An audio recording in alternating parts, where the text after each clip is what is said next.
Meanwhile, back in June. I can't get you out of my mind. It's like I feel it for the first time. Been thinking about you all night. I've been searching for this all my life. Okay guys, so we're leaving work now and we are going to meet some friends in Virginia. We're in Virginia, but in another part of Virginia. Let me tell you about it. One of the things I like about living in the DC metropolitan area is there is just so much to do. Turn in a direction, begin walking and or driving, and you will find so much to do in any direction. We have West Virginia, where there is mountains, there's whitewater rafting, there's a lot of outdoor hiking trails, there's snowboarding or skiing.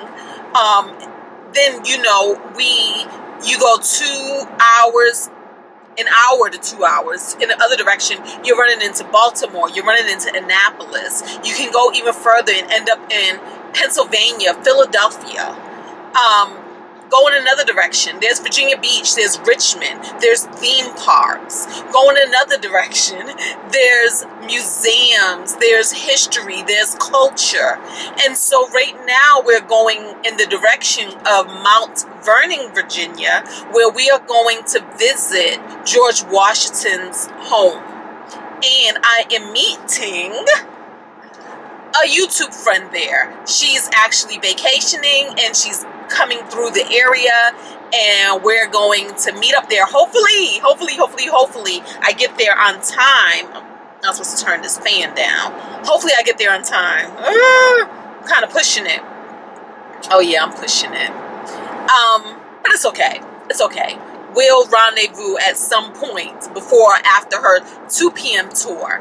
So I'm excited, and I am going to bring you guys out, and we are going to tour the home of the first president of the United States of America, George Washington. Oh, and then let me say this too. I'm a veteran, so in everything that I do, I look up the military discount, and there's usually a discount for veterans, right? So these tickets cost me $26. That was $24 for entry on the grounds, which you have to pay for, and then $2 for the tour of the inside of his mansion. They also have an enslaved people's part of the tour. They were sold out for today, so I don't think I'm going to be able to see that, but it will be nice if I'm able to kind of see it, but we'll see. But I did do this tour before, many moons ago, when Andre was still, my son, was still in grade school. He's 30 now, so that's how long it's been. So we'll see you guys there. Okay, so we are finally here. And let's see how this works out.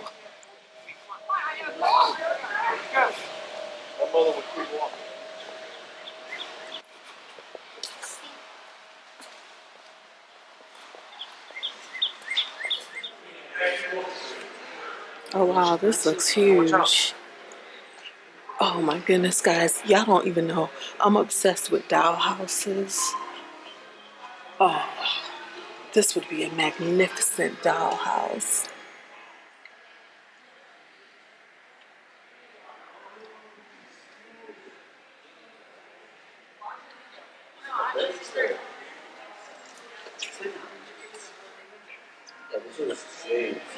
Wow.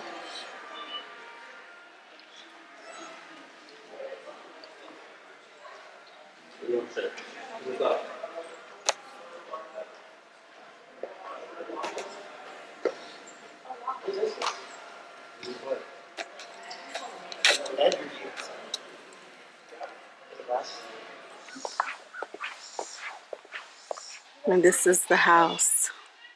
It's so interesting. Because honestly, oof, I don't know how I feel about it, y'all.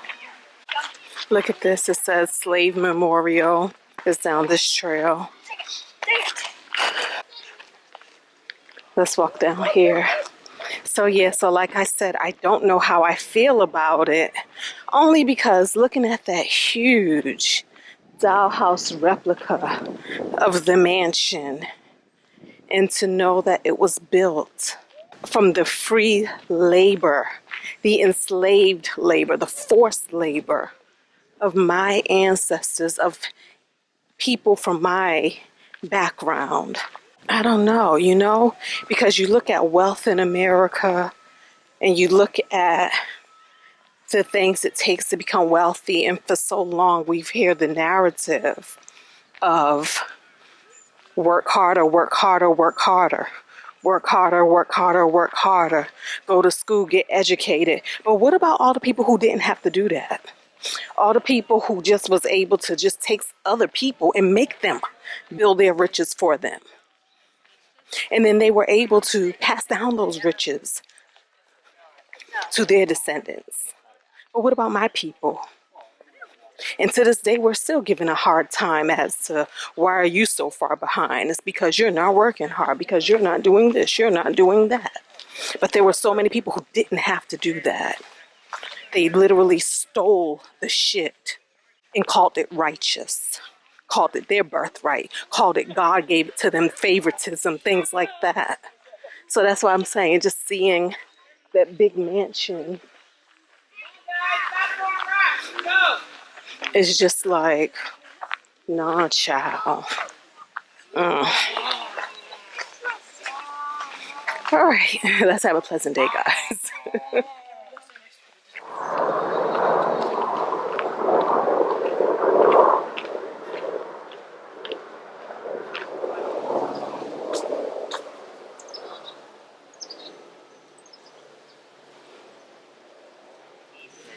And we're getting this interesting that they took Egyptian symbols and placed them around.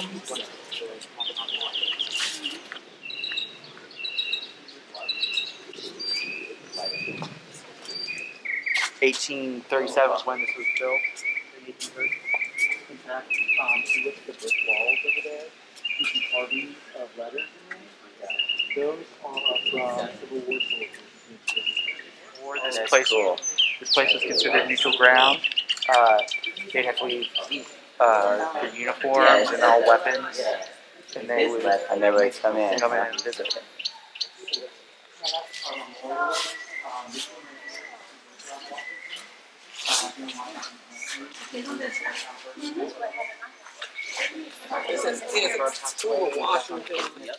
In 1799, this estate was home to a community of 317 enslaved men, women, and children who had no choice but to live here. Most of these enslaved people lived and worked on the 4 outlying farms as agricultural laborers. About 1/4 of the population worked here on the Mansion House farm as skilled laborers, such as blacksmiths, carpenters, spinners, seamstresses. In his will, Washington provided for the freedom of 123 individuals he owned, effective upon Mrs. Washington's death. She freed them early on January 1st, 1801. The remaining 194 people, whether dower or rented slaves, remained enslaved after the death of the General and Mrs. Washington. Slave Memorial. In 1929, the Mount Vernon Ladies Association placed a marker noting the location of the slave cemetery, believed to be the first commemoration of its kind at a historic site. Despite this recognition, the burial ground lay unattended for decades until a group of citizens began a concerted effort to honor the enslaved people buried here. In 1983, Mount Vernon dedicated a new memorial, which was designed by architecture students at Howard University. It is a lasting tribute to the memory of those individuals who lived and toiled in bondage here. Just the wiring inside of it. So here we can kind of see on the ground with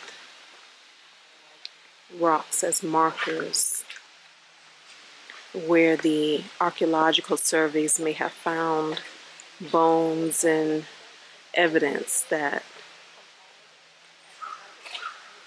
there are people buried here.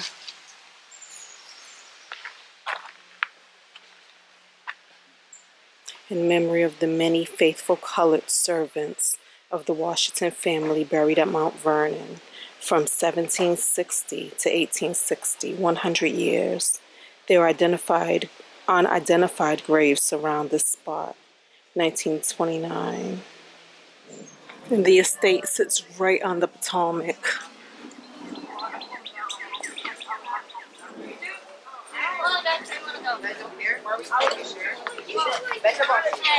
Oh my gosh, there's something living in there.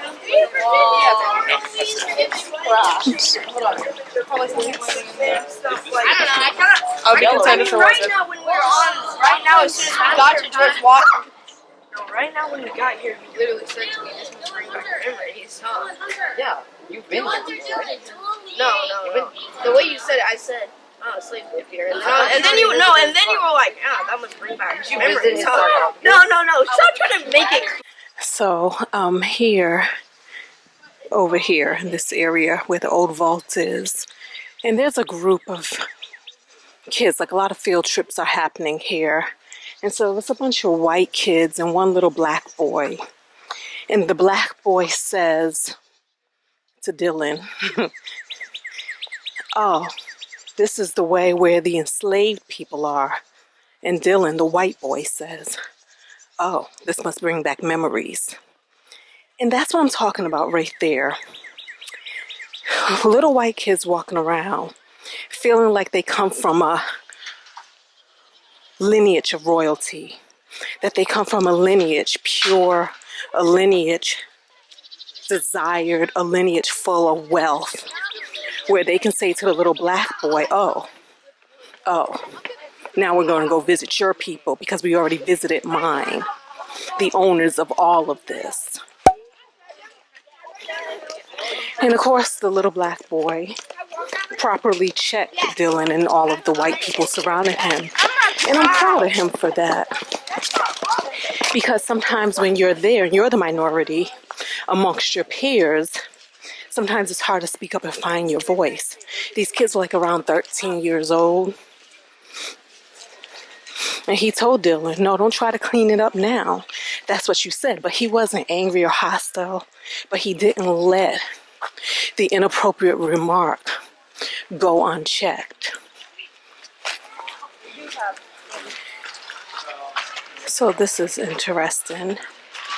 In 1785, George Washington wrote a detailed account of 21 horses at Mount Vernon, with most designated for pulling Washington's chariot wagons and carts. While work was the primary use for the horses, Washington also rode for recreation. Mrs. Washington's grandson, Washi, commented that before the War of Independence, Washington and guests went fox hunting up to 3 times a week. What's interesting to me about this is, again, he wrote a detailed account of 21 horses. I wonder if he wrote detailed accounts of the men and women who were forced to work here.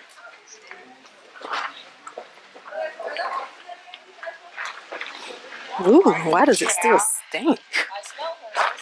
Good Lord. You are correct.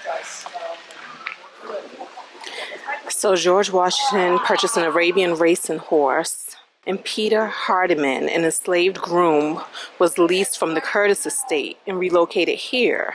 Peter and other enslaved men and boys, included Peter's son Wilson and a coachman named Paris, were responsible for the well-being and breeding of both horses and mules. Peter married Caroline Branham, an enslaved chambermaid, and together raised a family of 8 children.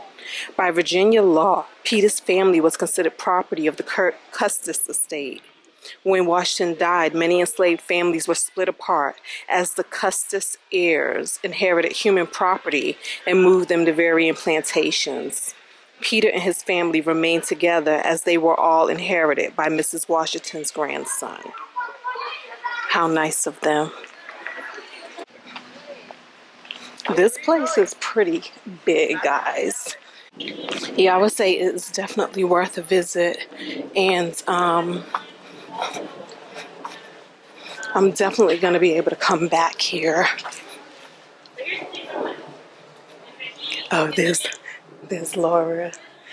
Not only that, but if you just let him go, do whatever he wants to do, just to be a free animal, he will revert to a wild animal. That is the view that people had at the time. You could love people who were enslaved on your property, they could be family to you, just like a pet is your family, but they are still not the same as you. They are less. And that is, again, how people. Hi, how you doing? Oh, well, I'm late. She's like, so, frankly, we talk about this on our camera. It's up to whoever is here to think about the lower level to be a working area and then sleeping at the top, or sleeping here and then working at the top. Tanisha's here. A whole year, but now, I mean, we're not 1700s anymore, but. So this is what the overseers would make. The annual wage of $133.33. And then you have to wait the end of the year to get it. Right, Let's right. go. Yeah. Then you get the bill.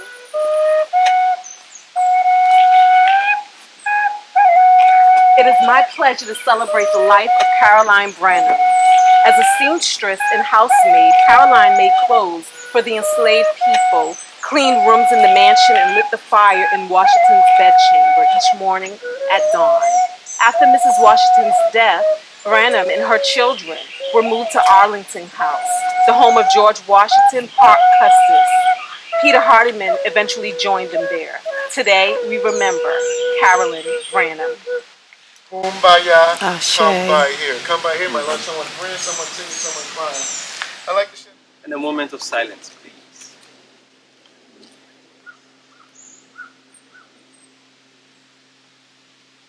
May the souls of the enslaved people of Mount Vernon rest in perfect peace. And I thank you so much for coming. Ashe.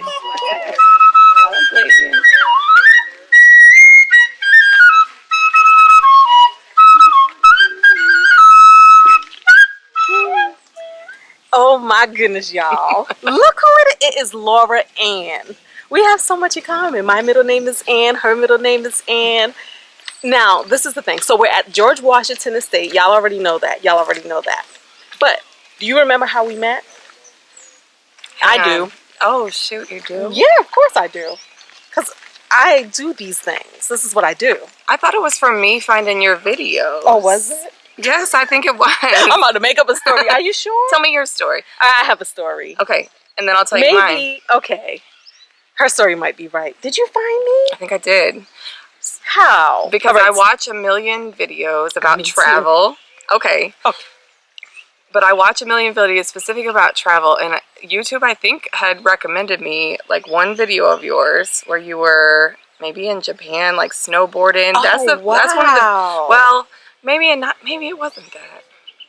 As soon as I found you, however that might be, and that might be the true story. Yeah. That might be the true story. I think we're both kind of thinking the same thing though.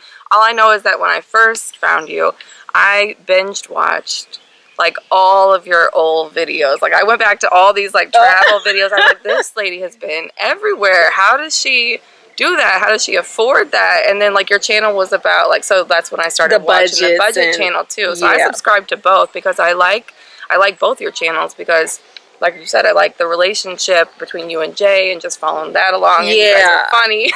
And so, and I say that because a lot of times they say, oh, don't go, like it does, like it's, some people think of it as sub for sub. Like sub for sub doesn't work, right? Yeah. But my thing is, it's not so much that I'm doing sub for sub. I'm really looking for community. Yeah.